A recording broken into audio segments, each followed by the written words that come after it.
दोस्तों, आदिपुर फिल्म ने पूरे देश में क्या हंगामा मचाया था। इस फिल्म के खराब डायलॉग्स, खराब वीएफएक्स और कॉपी किए गए सीन की आलोचना की गई थी। लेकिन जब तक लोगों को एहसास हुआ तब तक काफी देर हो चुकी थी। शुरुआती 3 दिनों में फिल्म ने भारतीय बॉक्स ऑफिस पर 250 करोड़ की कमाई कर ली थी। वो अलग बात है कि इसके बाद फिल्म पूरी तरह से फ्लॉप हो गई। आज रिलीज के 20 दिन बाद भी ये फिल्म 290 करोड़ का आंकड़ा भी पार नहीं कर पा रही है। ये लगभग सिनेमाघरों से बाहर है। लेकिन जब चीजें इतनी ठंडी हो गई हैं तो एक सवाल पर विचार करने की जरूरत है। इस फिल्म को बनाने के पीछे क्या वजह थी। फिल्म के निर्देशक, संवाद लेखक, अभिनेता, इनमें से किसी ने भी नहीं सोचा था कि वे क्या बनाने जा रहे हैं। अगर आप इस बारे में गंभीरता से सोचेंगे तो आपको फिल्म इंडस्ट्री के बारे में कुछ चौंकाने वाली बातें पता चलेंगी। आदिपुर फिल्म उद्योग में एक नए चलन का उदाहरण मात्र था। राधिपुरुष को पूरे नेपाल में बैन कर दिया गया है। दोस्तों, अगर आपने सुना है कि एक फिल्म की कीमत रामायण जैसे महाकाव्य पर 700 करोड़ रुपए की फिल्म बन रही है तो जाहिर है आप उम्मीद करेंगे कि छोटी से छोटी बात का भी ध्यान रखा जाएगा। आखिरकार ये बहुत सारा पैसा है, रुपये खर्च कर रहे हैं। यहाँ 700 करोड़ का मतलब है कि ये देश के इतिहास की सबसे महंगी फिल्म है। तो कहीं ना कहीं ये पैसा सही तरीके से खर्च किया जाएगा और छोटी से छोटी बात का भी ध्यान रखा जाएगा। लेकिन छोटी छोटी बातों की तो बात ही छोड़िए, कहानी की बुनियादी बातें ही उलट पुलट कर दी गई हैं। वाल्मीकि रामायण में जटायु एक गिद्ध है, लेकिन यहाँ तो उसे बाज बना दिया गया है। जटायु की इस पेंटिंग को देखिए, जिसे मशहूर चित्रकार रवि वर्मन ने बनाया है। इस एक पेंटिंग में आपको आदिपुरुष के इस पूरे सीन से ज्यादा इमोशन मिलेंगे। ठीक है, रावण की लंका के बारे में हम सभी जानते हैं कि वह वाल्मीकि रामायण के अनुसार सोने की थी। लेकिन यहाँ उन्होंने लंका को इतना काला बना दिया है कि वह कोयले की बनी हुई लगती है। रावण वास्तव में पुष्पमय विमान में विचरण करता है, जैसा कि हमने 1992 की एनिमेटेड रामायण में देखा है। इसे जापानियों ने बनाया था, लेकिन यह एक अद्भुत रामायण थी। और आदिपुरुष में रावण वास्तव में चमगादड़ पर उड़ रहा है। वैसे ये चमगादड़ है या ड्रैगन, मुझे समझ नहीं आया। ठीक है, रामायण संस्करणों में बंदरों को वानरों की सेना में दिखाया गया है, लेकिन आदिपुरुष में बंदरों की सेना में एक गोरिल्ला दिखाया गया है। मुझे बताओ, गोरिल्ला कहाँ से आया। गोरिल्ला भारत के मूल निवासी नहीं है, ये केवल अफ्रीका में पाए जाते हैं। वाल्मीकि रामायण में इस बात का वर्णन है कि रावण सीता का हरण कैसे करता है, लेकिन आदिपुरुष में सीता बेहोश हो जाती हैं और हवा में उड़ने लगती हैं, मानो यहाँ कोई एविल डेड प्रकार की डरावनी फिल्म चल रही हो। ठीक है, अगर हम हॉलीवुड फिल्मों की बात करें तो हमें कुछ अजीब समानताएं देखने को मिलती हैं। जैसे रावण की लंका थोर की असगार्ड से ज्यादा मिलती जुलती दिखती है, और इस बैकग्राउंड को देखकर ऐसा लग रहा है जैसे ये टेम्पल रन गेम से लिया गया है। और ये उड़ने वाले राक्षस हैरी पॉटर के डिमेंटर्स की तरह दिखते हैं। क्या वास्तव में यहाँ रचनात्मक स्वतंत्रता का उपयोग किया गया था, या यह आजादी की नकल थी। इसे भूल जाइए। आदिपुरुष में रामायण की कई महत्वपूर्ण जानकारियों को गलत तरीके से दिखाया गया है। जैसे जब भगवान राम सुग्रीव और उसके भाई बाली की मदद करते हैं तो 2 झगड़े होते हैं, क्योंकि पहली बार भगवान राम सुग्रीव और बाली में अंतर नहीं बता पाए, क्योंकि वे एक जैसे दिखने वाले भाई हैं। लेकिन फिल्म में सिर्फ एक ही लड़ाई दिखाई गई है। दूसरी बड़ी गलती तब होती है जब भगवान राम और लक्ष्मण अपनी कुटिया में लौटते हैं और उन्हें एहसास होता है कि सीता वहां नहीं है।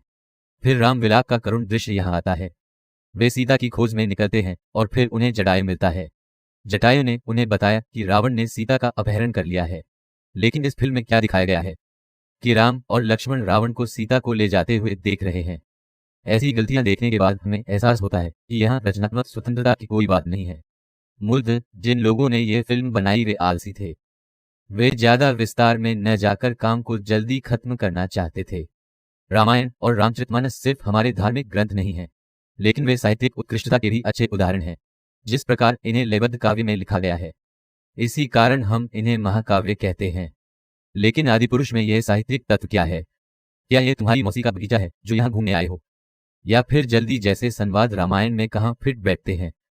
फिल्म बनाने वाले लोगों का कहना है कि ये फिल्म आज की पीढ़ी को देखकर ही इस तरह बनाई गई है, क्योंकि आज की पीढ़ी इसी तरह से बात करती है। अगर ऐसा था तो पूरी कहानी आज के समय पर आधारित क्यों नहीं थी? असल ये सब बहाने हैं। रिलीज से पहले मनोज मुर्शेर ने कहा था कि ये फिल्म पूरी तरह से रामायण पर आधारित है। सच तो ये है कि उन्होंने पूरी फिल्म का प्रोडक्शन डिजाइन ही कॉपी किया है। Game of Thrones, Aquaman, King Kong, Thor, Rise of Planet of the Apes से। दरअसल डायलॉग्स भी यूट्यूब वीडियो से कॉपी किए गए हैं। अमोघ लीलादास ने कहा था, कपड़ा रावण का, तेल रावण का, आग रावण इस फिल्म के सह लेखक थे। नहीं बनी था, फिर उसे इसकी नकल करने की जरूरत क्यों पड़ी? बाद में मनोज मुंशीर बताते हैं कि उनकी दादी उन्हें इसी तरह रामायण सुनाती थी। लेकिन फिर भी क्या उनकी दादी इस फिल्म की सह लेखिका है? मनोज भाई, इसे लेखक को स्वयं लिखना होगा। ऐसा नहीं है कि उन्होंने इसे किसी कहानीकार से कॉपी किया है।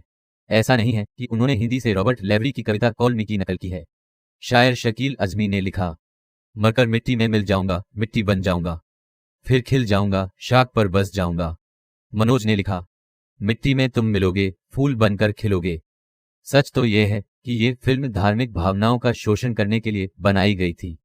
फिल्म निर्माताओं ने सोचा कि वे रामायण पर फिल्म बना रहे हैं तो लोग इसे देखने आएंगे, वे खूब पैसा कमाएंगे, तो इन छोटी छोटी बातों में समय क्यों बर्बाद करें? जो हो रहा है होने दो। लोग रामायण के नाम पर, धार्मिक भावनाओं के नाम पर इसे देखने आएंगे, और इन भावनाओं का दोहन करने के लिए कभी कभी ये लोग क्या क्या नाटक करते थे। उन्होंने कहा कि हर सिनेमा हॉल में एक सीट भगवान हनुमान के लिए खाली छोड़ी जानी चाहिए। हाल ही में आदिपुर टीम ने एक दिलचस्प घोषणा की। आदिपुर स्क्रीनिंग के दौरान हर थिएटर में एक सीट नहीं बिकेगी। लेकिन किसके लिए? यह लोगों की आस्था का जश्न मनाने के लिए भगवान हनुमान को समर्पित किया जाएगा। तब उन्होंने कहा था कि जब भी मैं फिल्म लिखने जाता था तो जूते उतारकर ऑफिस चला जाता था। 70 फिल्मों में से ये मेरी पहली तस्वीर है। जब मैं लिखता था तो अपने ऑफिस के जूते बाहर रख देता था। उन्होंने लोगों का शोषण करने के लिए सभी शॉर्टकट तरीकों का इस्तेमाल किया। उन्होंने कभी भी वाल्मीकि रामायण या रामचरितमानस पढ़ने का समय नहीं निकाला, और आखिरकार उन्हें यह सबक मिल गया कि रावण क्यों डूबा था। वह अपने अहंकार के कारण डूब गया। रामायण की सबसे बड़ी सीख यह है कि रावण की तरह अहंकारी मत बनो, राम की तरह विनम्र बनो। यहाँ सबसे ज्यादा दोष मनोज मुंशीर को लगा क्योंकि उन्होंने अपना सबसे ज्यादा समय फिल्म के प्रमोशन में बिताया था। लेकिन इसका दोष फिल्म के निर्देशक ओम राव और फिल्म के निर्माता टी सीरीज के भूषण कुमार को जाना चाहिए। यहाँ हम बात करते हैं एक ऐसे चलन की जो फिल्म इंडस्ट्री में काफी समय से देखा जा रहा है, फॉर्मूला फिल्में बनाने का चलन। ऐसी फिल्में जो सबसे ज्यादा मुनाफा कमाती हैं और जिनका मुख्य लक्ष्य सिर्फ मुनाफा कमाना होता है। अन्य फिल्मों की मौलिकता, रचनात्मकता और सीख सब खत्म हो जानी चाहिए। सबसे अधिक लाभ कमाने के लिए वही करें जो आप सामान्य रूप से करते हैं और जो आप जानते हैं। नियम संख्या 2, एक्शन फिल्में। एक्शन फिल्मों की सफलता दर सबसे अधिक है। अगर आप विकिपीडिया पर सबसे ज्यादा कमाई करने वाली 50 भारतीय फिल्मों की सूची देखेंगे तो पाएंगे कि यह शैली सबसे ज्यादा देखी गई है। RRR, Baahubali, KGF, Pathaan, 2-0, Tiger Zinda Hai, Dhoom 3, Vikram, War, Brahmastra, Chennai Express, Saaho, Kick, Simmba, Krrish 3, Bang Bang, Raees, Race 3, बहुत सारी एक्शन फिल्में हैं। स्थिति के लिए समायोजित आपको एक बहुत अलग तस्वीर दिखाई देगी। महंगाई के हिसाब से एडजस्ट करने के बाद इस लिस्ट में कई पुरानी फिल्में भी आती हैं, जिससे पता चलता है कि पहले की फिल्में एक्शन फिल्म न होते हुए भी खूब कमाई करती थीं। बौद्धिक और भावनात्मक फिल्में बनाना बंद करें। लोगों का ध्यान कम हो रहा है, तो एक्शन फिल्में बनाओ। इन सभी एक्शन फिल्मों की कहानी एक जैसी है, जिसमें एक हीरो है जो विलेन से लड़ता है, खलनायक को हराया। कभी कभी ये नायक और खलनायक दो राजा होते हैं। कई बार हीरो सेना का जवान होता है, कभी कभी खलनायक पाकिस्तानी सैनिक होता है, कई बार हीरो रो एजेंट होता है, कभी कभी खलनायक आतंकवादी होता है, कभी कभी हीरो पुलिसकर्मी होता है, कभी कभी खलनायक माफिया का सरगना होता है। उनके बीच हमेशा झगड़े होते रहेंगे, गोलियां, तलवारें, लात और घूंसे, लेकिन लड़ाई होनी चाहिए। नियम संख्या 3, हो सके तो फिल्मों का सीक्वल, प्रीक्वल या रीमेक बनाएं। अगर कोई फिल्म किसी फ्रेंचाइजी या फिल्म जगत का हिस्सा है तो ये और भी अच्छा है। ये चलन हर जगह देखने को मिलता है। Fast and Furious, KGF, Krrish, Golmaal, Dhamaal, Singham, Fukrey, Bhool Bhulaiyaa, Drishyam. परिचित पात्रों का स्मरणीय मूल्य होता है, इसलिए चाहे सीक्वल फिल्म कितनी भी खराब क्यों न हो, दर्शक थिएटर तक ही आते हैं। वेलकम 2007 में अक्षय कुमार की एक बेहतरीन फिल्म थी।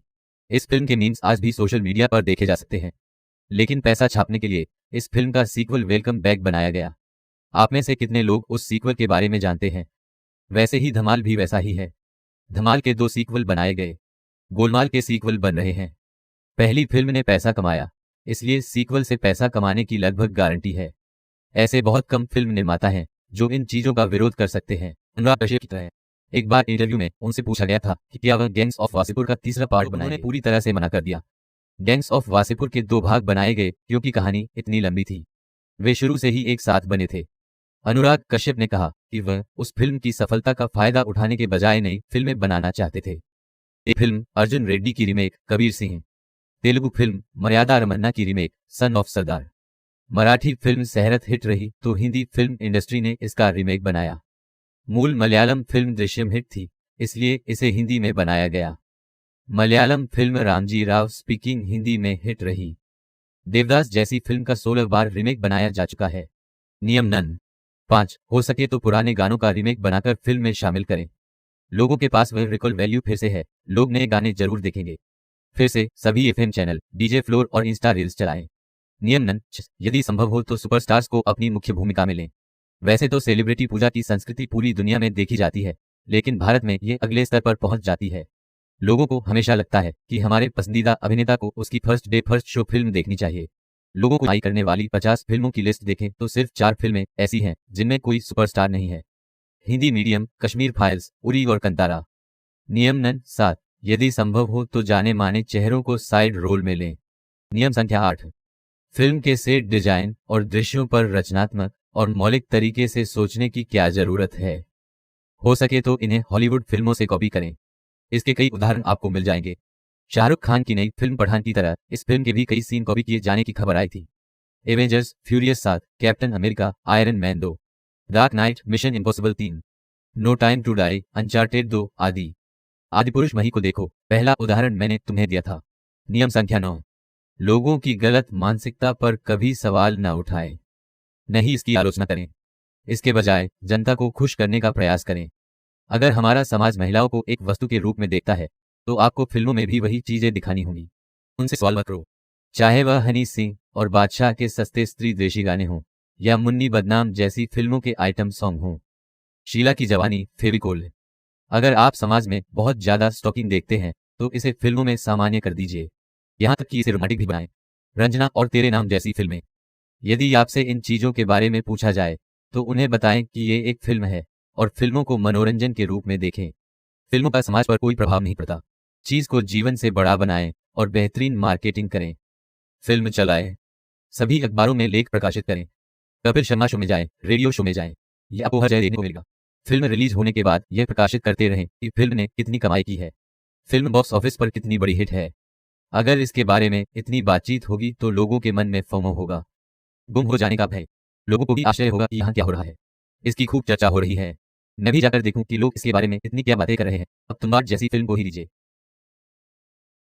इसने बॉक्स ऑफिस पर सिर्फ 14 करोड़ की कमाई की है, लेकिन ऐसे शख्स को ढूंढना मुश्किल है जिसने ये फिल्म देखी हो लेकिन उसे ये पसंद ना आई हो। वहीं साहो जैसी फिल्म का उदाहरण लीजिए, इसने 407 करोड़ की कमाई की है, लेकिन ये फिल्म शायद ही किसी को पसंद आई हो। अथवा आदिपुरुष भी इसका बहुत अच्छा उदाहरण है। फिल्म को लेकर इतनी हाइप मची कि लोगों ने इसकी प्री बुकिंग कर ली। यही वजह है कि आदिपुरुष ने पहले 3 दिनों में इतनी कमाई की, भी 200-300 करोड़ हाथ में थे। इन सभी नियमों को सुनने के बाद आप सोचेंगे कि हमारी फिल्म इंडस्ट्री में सिर्फ खराब फिल्में ही आती हैं, लेकिन ऐसा बिल्कुल भी नहीं है। अच्छी फिल्मों के बहुत सारे उदाहरण हैं। 3 इडियट्स, दंगल, सीक्रेट, सुपरस्टार, कंतारा, ये ऐसी फिल्में हैं जिन्होंने खूब कमाई की है। लेकिन बात यह है कि फिल्म इंडस्ट्री के ज्यादातर लोग इस तरह का जोखिम नहीं उठाना चाहते।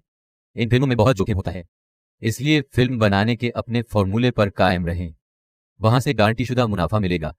आदिपुरुष को बनाने वालों ने इस सूत्र का नियम से पालन किया। हम रामायण पर फिल्म बनाएंगे जिसकी पहले से ही काफी रिकॉल वैल्यू है, लोग इसे देखने जरूर आएंगे। हम फिल्म में भरपूर एक्शन डालेंगे। हम हॉलीवुड फिल्मों के कई सीन कॉपी करेंगे। हम प्रभास जैसे बड़े सुपरस्टार को अपनी फिल्म में शामिल करेंगे ताकि उन्हें रीच से देखना है। हमने यहाँ सब कुछ रोक किया लेकिन गलती क्या हुई, हमने फॉर्मूला लागू किया लेकिन हमें ये अतिरिक्त 2A भी क्यों नहीं मिला। क्योंकि बात यह है कि दोस्तों, फॉर्मूला लगाते समय आपको अपने दिमाग का इस्तेमाल करना होगा। ये लोग इस फिल्म को बनाते समय इतने आलसी हो गए कि इन्हें किसी और चीज के बारे में सोचा ही नहीं। एकमात्र उद्देश्य अधिक से अधिक पैसा छापना था। जो लोग इन धार्मिक भावनाओं का शोषण करने की सोच रहे थे, वही धार्मिक भावनाएं उनके विरुद्ध हो गईं। अब मैं ये नहीं कह रहा हूं कि यहाँ पैसा कमाने पर ध्यान देना गलत है। दिक्कत तब आती है जब सिर्फ पैसा कमाना ही आपका असली मकसद हो। यूं तो हमारी फिल्म इंडस्ट्री में कई बेहतरीन फिल्में हैं, लेकिन साल दर साल इन बेहतरीन फिल्मों की संख्या कम होती जा रही है। एक दर्शक के तौर पर अगर आप फिल्म इंडस्ट्री को बेहतर बनाना चाहते हैं तो ऐसी फिल्में देखने के बजाय सिनेमाघरों में जाकर अच्छी फिल्में देखें। Tumbbad, Raazi, Queen, Ugly, Article 15, The Lunchbox, English Vinglish, Sairat और कंतारा को अपवाद न बनाएं। ऐसी फिल्मों का हिट होना एक आदर्श होना चाहिए। इस पर आपकी क्या राय है? नीचे टिप्पणी में अपनी पसंदीदा फिल्म लिखें।